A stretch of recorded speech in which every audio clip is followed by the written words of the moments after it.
What's up everyone, it's Dakota and welcome back to another Pioneer video. And as we continue our journey through having kind of a beginner's guide, an idea of what you're going to be looking at the Pioneer format this coming RCQ season, as this weekend, as this video is getting uploaded, is kind of the weekend for the first official Pioneer RCQ events for the season. And we've already went over Rakdos Vampires. I have an Amalia and a Izzet Phoenix, kind of beginner's guide, kind of detailing what you're looking for if you're playing the deck, and inversely, you can kind of reverse engineer that to what you should be looking for, what you think that they should be doing when they're playing that deck. So kind of a neat little series that we have going on here, and I'm going to continue the trend this week with Niv-to-Light. This is a deck that we looked at on Wednesday, it was when the video went up, Wednesday, and I believe this is the same list as well. I think it's pretty much the stock list. I think there's a few different changes that you can make to the main deck that I really like. One in particular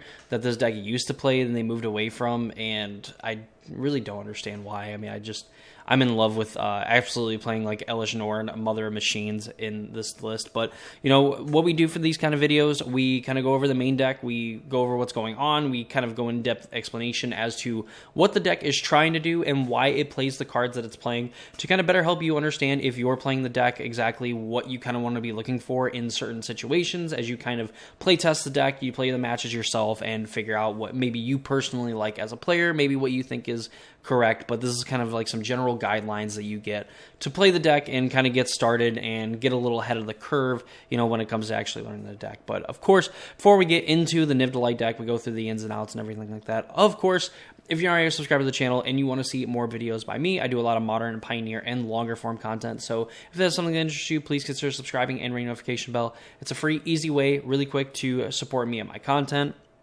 And if you want to go even further, I do have memberships on my YouTube channel. Any of all of it is going to be going directly into the channel to kind of make higher quality videos, get better equipment, and try to expand kind of like the horizon that we have here, which I think is already decently expansive for someone that makes like virtually zero money off of this stuff. So any support and all, I would greatly appreciate, of course. So with that out of the way, let's go ahead and get into it. Niv-to-Light is a combination of two cards that are integral to this deck's game plan. The first part, Niv, refers to Niv-Mizzet Reborn, and to a point now, Niv-Mizzet Supreme. Niv-Mizzet Reborn was kind of like the originator of the deck. Like, this is the reason why you would play a deck like this. It's essentially a 5-color mid-range deck built around Niv-Mizzet Reborn. So Niv-Mizzet Reborn is a white, a blue, a black, a red, and a green for a 6/6 flying legendary creature dragon avatar.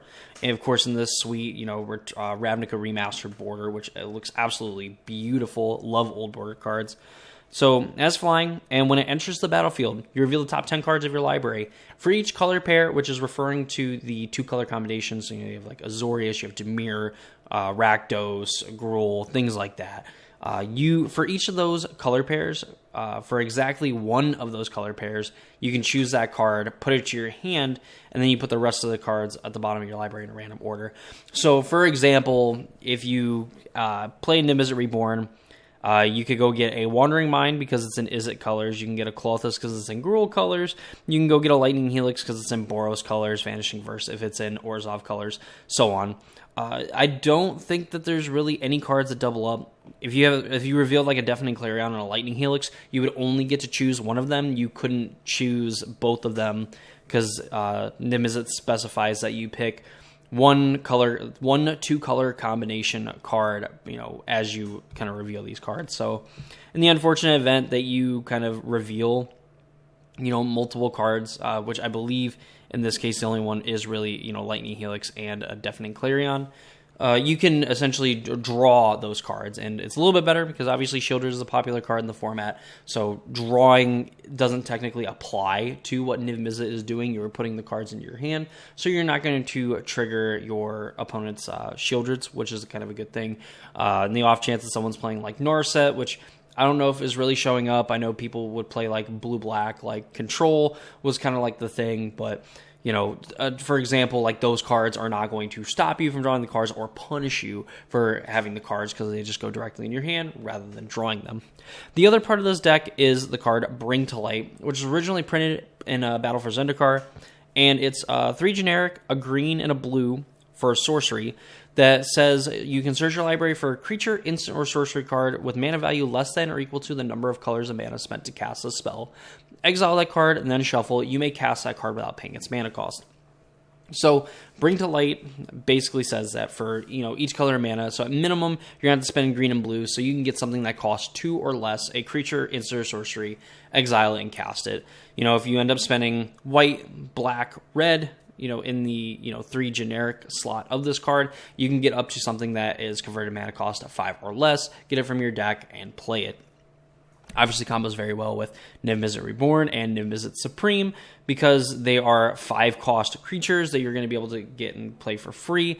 Being able to search up Niv-Mizzet Supreme also means that thanks to its ability, it gives you instances of sorceries in your graveyard that have exactly 2 colors, a jumpstart, which means that you could Bring to Light, go give a Niv-Mizzet Reborn, and it had hexproof from monocolored, so a lot of like the Vakdos Vampires and the Phoenix decks are going to have a little bit of a pretty rough time trying to get rid of Niv-Mizzet, and also being a 5/5 flyer that has protection from monocolored, hexproof from monocolored, is going to make it hard for them to be able to attack and then use other spells to try and get rid of Niv-Mizzet Supreme. So pretty neat, pretty good to get, and with the jumpstart you can end up playing a Bring to Light for all 5 colors, discarding a land. You're going to exile the Bring to Light, but you're going to end up getting significantly more value. Of course, being able to get any one of your utility spells to kind of get rid of some very problematic permanents, or kind of go for one of these finishers like Omnath Locus Creation, or even a Niv-Mizzet Reborn. Because even though it seems like kind of memey to play a 5-color, 6/6 flyer, 6/6 flyer does end the game relatively quickly in conjunction with, all these other spells that you're playing. So really quickly, some tricks to know with Bring to Light as well. So of course, that you can go get Niv-Mizzet Reborn, Niv-Mizzet Supreme, pretty good. Omnath Locus Creation, also an excellent card. You have something called Valki, God of Lies, which the front half of this card isn't very exciting, and if you've seen this card before, people aren't playing it for its front half. They're playing it for the back half, which is Tibalt, Cosmic Impostor. So you're probably wondering, okay, why do I care about getting Valki with the Bring to Light? I mean, I don't want a 2-mana 2/1 when I can go get a 6/6 flyer for 5, or I can go get a 5/5 flyer for 5 that's going to have basically hexproof from the spells that I care about. Because with a weird quirk of how Bring to Light works, it cares that you get a creature, instant, or sorcery that costs less than or equal to the number of colors that you spent to cast a spell. Valki, on its front half, is 2 mana. So, you do the bare minimum for Bring to Light, you're going to be able to go get a Valki. So now you exile the card, and you can cast a spell without paying its mana cost.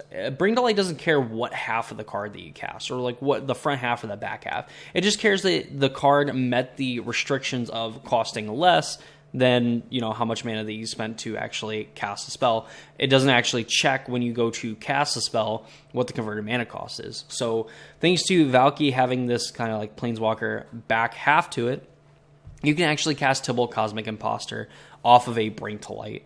You just have to, also realize that you can go get Valki and then you don't have to cast the front part of it. Works the same with any of the other, double face cards. We'd seen it with like Glyph Weaver, used to be played in this deck, where it was like a 3-mana creature on the front, and you could sacrifice it, and I believe it gave your creatures like hexproof and indestructible, something of that nature. But on the backside, it was like an 8-mana Wrath, and decks were playing it because you just had a Wrath that you could go and get with Bring to Light, a true like hard Wrath that you can get. Now it's opting for stuff like Sunfall and even like Deafening Clarion as things that can kind of do. And Deafening Clarion's kind of interesting for a deck like this. But, that's kind of like the big trick with Bring to Light, is that you just secretly have access to a Planeswalker as long as Valki, God of Lies is in your deck. Obviously, the better hits are, Omnath, Niv-Mizzet, and other Niv-Mizzet.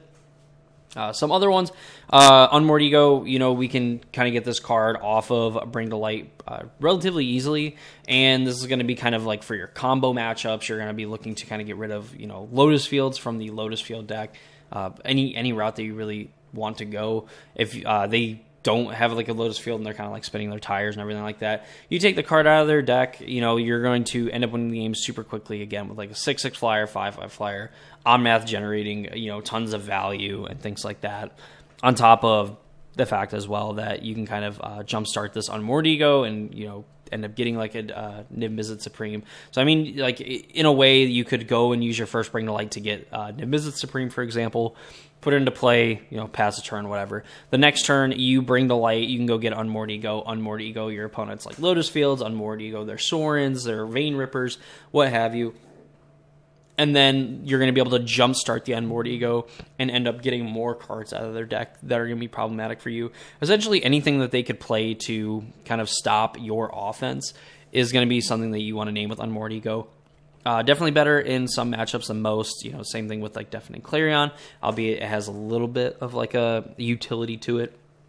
So like Deafening Clarion, for example, against like Phoenix, is probably not going to kill something like a Ledger Shredder, but it is going to kind of go a long way. And if your opponent doesn't have a Ledger Shredder going, because of course you have things like Lightning Helix going to kill it before it gets started, Vanishing Verse at any point to really get rid of it, you can just end up picking the lifelink mode and 3 damage. You're going to sweep away all your opponent's flyers, and you're going to be attacking with a 6/6 flying lifelink creature is going to swing a lot of tempo in your direction. Even if your opponent can get it back, like again, Niv-Mizzet probably drew you a decent. Put a bunch of cards into your hand, and then, of course, again, you got that tempo of just, like, gaining 6 life. If your opponent gets back 2 Phoenixes, they're putting you back at your kind of, like, starting life total, a turn ago, and, you're able to generate a little bit of offense as well, with the potential of just getting to flash back the Deafening Clarion again, and forcing your opponent to have to do it for a third time, a third time in a row. So that's kind of like the things that you're looking at and what you can do with this deck. It plays very much like a mid-range deck, and it is a super big mid-range deck. I would argue that it goes bigger than 95% of the decks that are playable in Pioneer, and that 5% is just a little leeway for me to for like someone else that is playing something like this deck or playing like the Fires of Invention deck, Fires of Invention and something else, which was like super popular over something like this. But this being a little bit more streamlined and just kind of getting to generate a ton of value. You get to play Yorion, double up on a lot of these, like Up the Beanstalk, Fable the Mirror Breaker, Leyline Binding. All pretty good to kind of like reset. You can go and bounce something like Wandering Mind, which is going to let you look at 6 cards and help you find one of these non-creature spells. Omnath to draw cards, Niv-Mizzet to find more cards. Really, those ones just being like the absolute best ones to end up going after. Cosmic Rebirth is kind of a new one. You can choose a permanent card. If it has mana value 3 or less, you put it on the battlefield. If you don't put it in your hand, you gain 3 life. This is something you can do in instant speed. You can go and get like a Wandering Mind, put it back on the battlefield, dig a little bit deeper to look for something like a Bring to Light. You can go put Up the Beanstalk, Fable the Mirror Breaker back into play.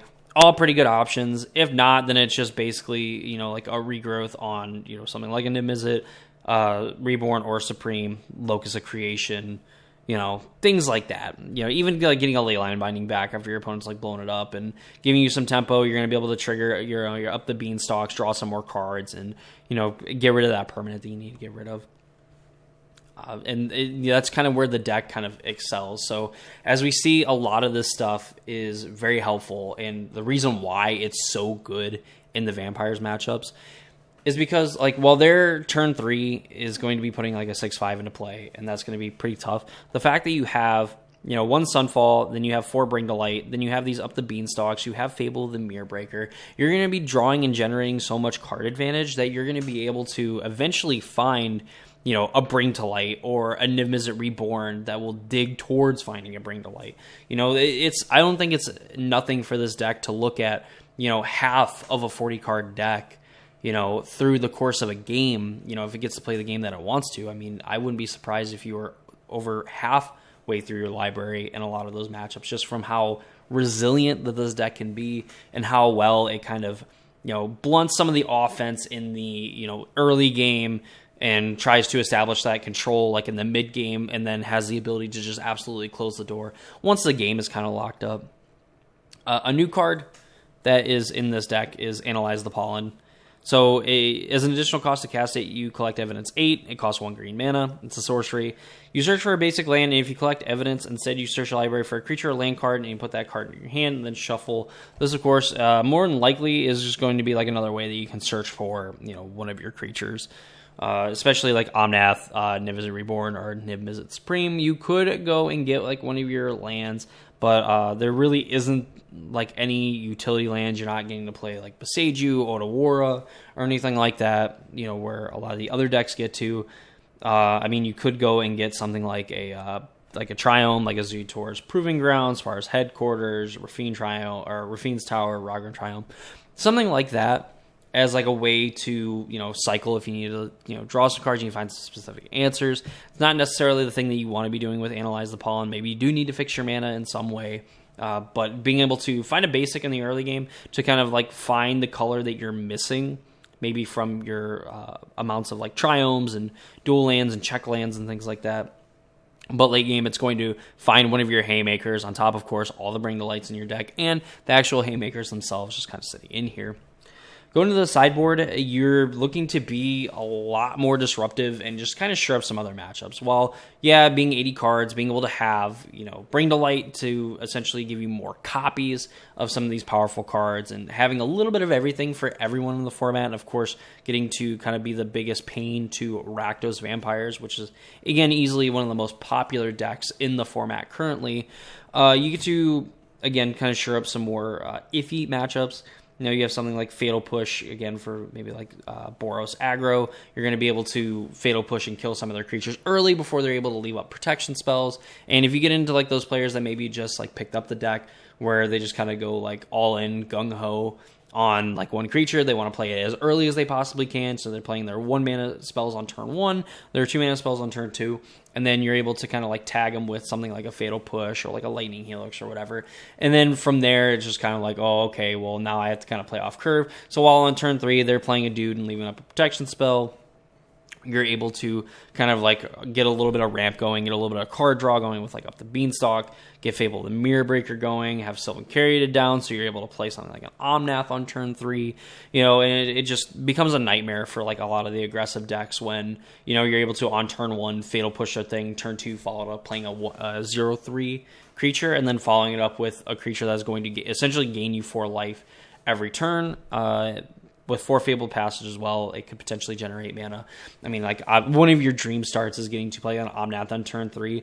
Turn 4, playing a Fabled Passage and getting to crack it, gain 4 life. You're going to generate, you know, every color except black. You go and get the Swamp out of your deck, and then you end up casting a Bring to Light, which is going to go get a Niv-Mizzet Reborn, which is then still going to leave you, you know, 4 mana available, 3 lands plus a Sylvan Caryatid, which is going to cast a lot of what you can find off of this Niv-Mizzet Reborn. So, you know, that's kind of like the ideal thing here. You end up finding another Bring to Light, maybe getting like a Deafening Clarion, a Cosmic Rebirth, whatever. You know, Cosmic Rebirth getting to essentially do the same thing because you're going to get to bring back a Bring to Light, you know, off of it, whatnot, or, you know, any one of these other creatures. Just plenty of things that you can do kind of in this deck with some very good theoretical starts. Damping Sphere, you know, for those spell heavy decks, you know, we see it more for the Lotus Field matchups. It just, you know, if they try to go for it pretty early, something that I, you know, had a hard time like learning and struggling. When you get Damping Sphere played on you after you play like a turn 2 Lotus Field is pretty bad, because then you're kind of left wanting like colored mana but not being able to create it, thanks to Damping Sphere's ability to stop a land, have a land produce just a single colorless mana if it would add 2 or more mana when it is tapped for mana. Dovin's Veto is an uncounterable negate that you can find off of your Niv-Mizzet, and of course jumpstart it as well with your Niv-Mizzet Supreme. Campbell is just a good card for anybody that's trying to play like kind of like the Storm, kind of like spell heavy. You know, again, this is more, seems more like a Lotus Field card to me. It's going to force your opponent to lose 2 life, and then you'll gain 2 life every time that they cast a non-creature spell. Krako's Buzz Crusher, again, another kind of like Lotus Field stopper, which I feel like this deck kind of struggles against, because at least like in the Amalia matchups, you have like Leyline Binding and removal to kind of like deal with their creatures up until you can kind of slam your creatures and get to a point where like they've run out of things to do and you're just trying to look to close out the game. I could see Lotus Field, you know, getting around all that removal and disruption and just hoping to dodge, you know, like Unmoored Ego, essentially. So you have Krako's Buzz Crusher, which notably can target Lotus Field because its ability does not target. You choose a land enters the battlefield, and for each player, you destroy up to one non-basic land that player controls. So you just get to essentially choose instead of targeting. So Krenko's Brush Crusher can get around the hexproof on a Lotus field. And of course, they get to search the library for a basic land, put it on the battlefield tapped. But you have a 4-mana 4/4 Flying Trample, which again can end a game pretty quickly in conjunction with some 5/5 and 6/6 flyers. Notion Thief is another creature that you can get off of something like a Niv Mizzet Reborn, trigger, and it's going to kind of stop your opponent from getting to draw multiple cards a turn by also getting you to draw those cards. And once your opponent casts like a Treasure Cruise and you end up Notion Thiefing it, a lot of the time that takes a lot of the wind out of the Izzet players' sails, because you're not only do they have to then spend a removal spell after they've kind of like spent a lot of their mana, getting to a point where they can cast that Treasure Cruise, but you're going to be able to flash in Notion Thief. You're going to steal their 3 cards. And at that point, who cares if the Notion Thief dies? Because your opponent is going to be down those 3 cards. It's going to be a lot harder for them to rebuild and get to the point where they can cast another Treasure Cruise or even cast 3 spells to get back their Phoenixes. So they're going to have to kind of, kill Notion Thief, because then if they try to cast any other cantrips, your Notion Thief is going to steal those draws as well. So just something to keep note of. I don't think this is really like a memey kind of inclusion. I think there's a lot of good utility for something like a Notion Thief. And if you've ever been Notion Thiefed after casting, a big draw spell, that it pretty much sucks, and your opponent's going to be scarred for life after you do it. So a little bit of psychological damage built in there as well. You have Quakebringer. Your opponents can't gain life is pretty much the big thing, against like Amalia. It's 5 mana, so you're able to find it off of a Bring to Light for all 5 colors. Being your upkeep, it deals 2 damage to each opponent. This ability only triggers if Quakebringer is on the battlefield or if it's in your graveyard and you control a giant. And I don't believe any of these other creatures are giants, so I think you're just looking to kind of have it on the battlefield as well. I mean, really, like Klothys is probably a giant. Just, by being a god and everything, I can only assume that gods are pretty massive, even though I believe in, like, mythology. They're probably, like, maybe a little bit taller. I don't know. But should definitely be a giant. Wandering Mind's scary. I'd probably call it a giant anyway, even though it's a horror. And Omnath just looks huge in that. Look at that. It's just towering over all the mountains. That should be an honorary giant. But anyway, like Quakebringer, you're normally going to have into play. The Amalia decks, I believe, don't really have a lot of answers to like a 5 mana thing like Quakebringer. Granted, there could be a possibility where they can put enough offense on the table and they're able to kind of play through it, play through the Quakebringer and maybe try to race you, but really just not being able to gain life and grow the Amalia and also gets like some Dina, get the Dina action going along with the Aetherflux Reservoir as well. Quakebringer is going to kind of get to the point where it's going to end the game, because you're going to play it, and if your opponent can't really get anything going, it's going to be getting in for 5, and even if they, do get a sort of a board, you do have Deafening Clarions, Sunfall technically as well, to kind of like exile everything so they can't even rebuild after a Wrath. And you get the Quakebringer off the board. And if you're Sunfalling when you have your sideboard card in play, chances are you're making something like a 7/7 or like an 8/8 creature that's going to end the game in just a couple of turns anyway. So on top of that, getting to exile all the creatures as well is just going to make it basically impossible for them to kind of rebuild from that situation. Finally, we have Surrak, Dragonclaw. And I remember playing this card when it came out in the Khans of Tarkir, and I don't know, I kind of like it here, I'll be honest with you. 5 mana, 6/6 flash. This spell can't be countered. Creature spells you control can't be countered. Other creatures you control have trample. So it feels like there's a few use cases for this. Pretty unfortunate that it is not 2-color. Obviously from a set that cared about everything being 3 colors. But you can't find this off of, a Niv Mizzet Reborn trigger, but you can, of course, get this from a Bring to Light. You're going to cast a spell. You're not going to be able to counter the spell. Your future creature spells aren't going to be countered, and other creatures you control have trampled. This is a pretty easy way that you can flash this in on your control opponent's turn. Play something like an Omnath or any one of your other big heavy hitters, and you're going to be able to force it through.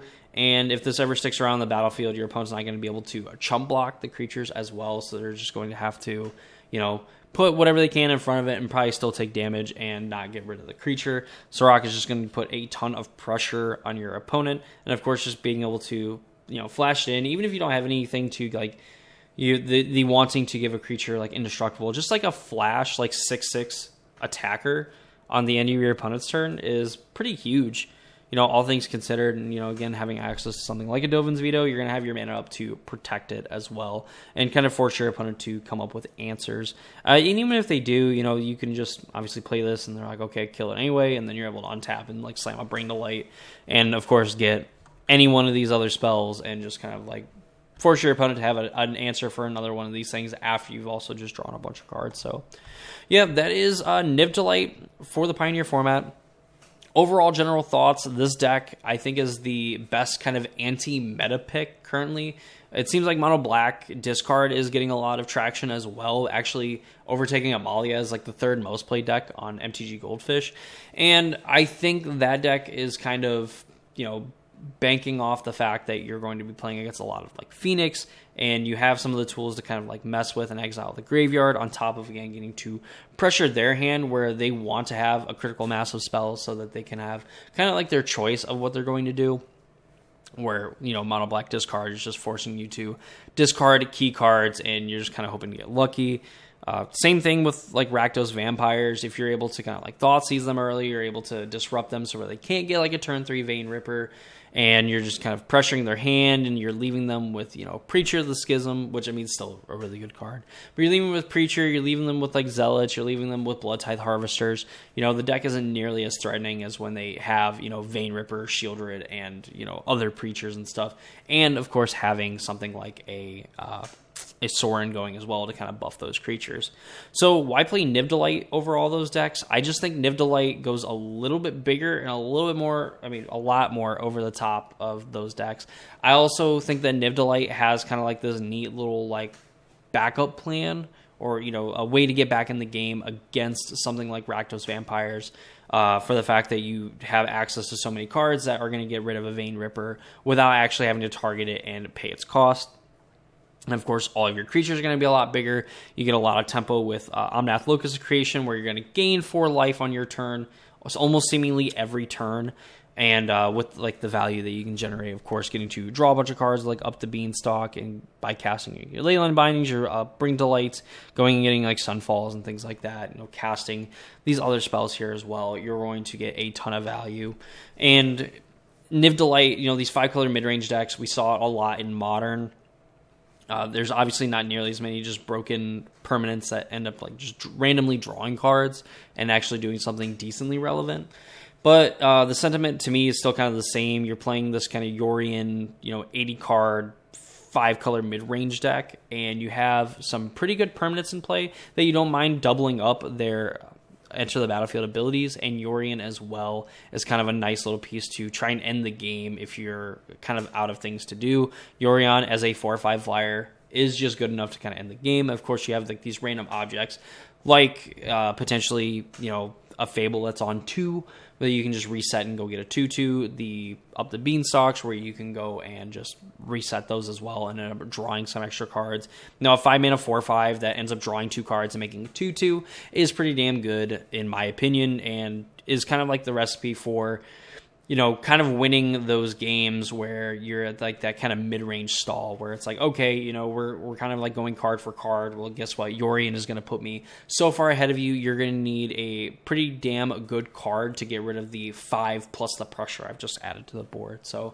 definitely a deck that I would not take lightly. I think that you need to try to kind of get under Niv to Light and kind of hope that you're not having to deal with a lot of kind of the BS they can get into where they disrupt you in the early game and then they're able to push into the mid to late game with their spells. And, even if you're able to answer them, they replace themselves pretty nicely and just overall are very, stat friendly, I guess, to the board compared to a lot of like the other creatures that are available to play in the format, that they race pretty well like on their own, and you really need kind of like a bunch of like Phoenixes or like a really big Amalia, something like that, to kind of outrace something like a Niv-Mizzet Reborn, an Omnath Locus Creation, or even the Niv-Mizzet Supreme. So overall, the deck kind of gets my nod of approval as kind of like the tier 1.5, tier 2 deck in the format that is a pretty good pick, honestly. I mean, it's somehow not it plays 20 more cards than the Rakdos Vampires deck, and it's almost half the price.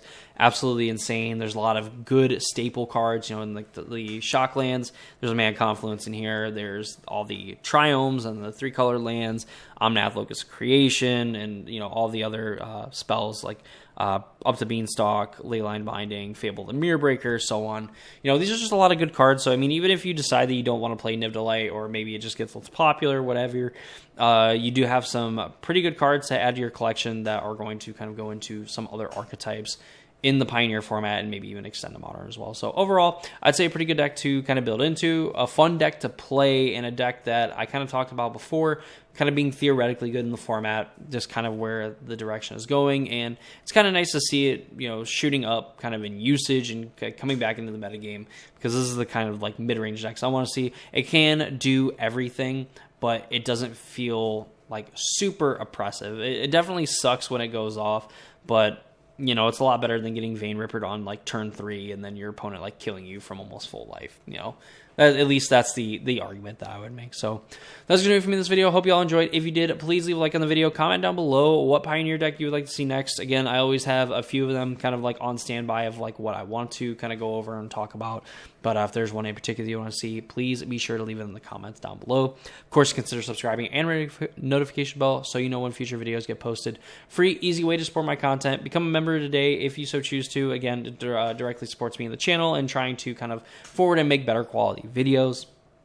And of course, check out all the other stuff that I post on my channel, where I have a podcast with my co-host Randy from Modern with Randy. Go check out his channel. We talk about like the Modern and Pioneer format a lot, and kind of go over some pretty big tournaments as well. So if you kind of want like the analysis of like the metagame breakdown, what people are playing, why we think that they're playing those decks, the results, and all that stuff, be sure to check out the podcast as well. So that's gonna do it for me. Hope you all enjoyed the video, and I hope to see you all in the next one.